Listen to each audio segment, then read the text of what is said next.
Hey everyone, today I'm going to show you how to use the Eyecup. The Eyecup set consists out of 4 parts in total. The rubber Eyecup itself, the threaded Eyecup holder, a metal collar, and a plastic outer collar. First, you have to install the threaded holder into the Eyecup. There's a groove inside. Press it inside, work your way around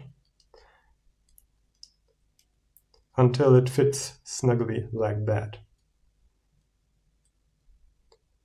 Second, use the metal collar and put it on the outside like that. Most of the time it will become pre-installed. Then use this plastic outer collar on top of the metal collar, and lastly press it onto the Eyecup and screw clockwise while pressing. Don't screw too far or you might damage the plastic thread. It's firmly attached and ready to use. Thanks for watching.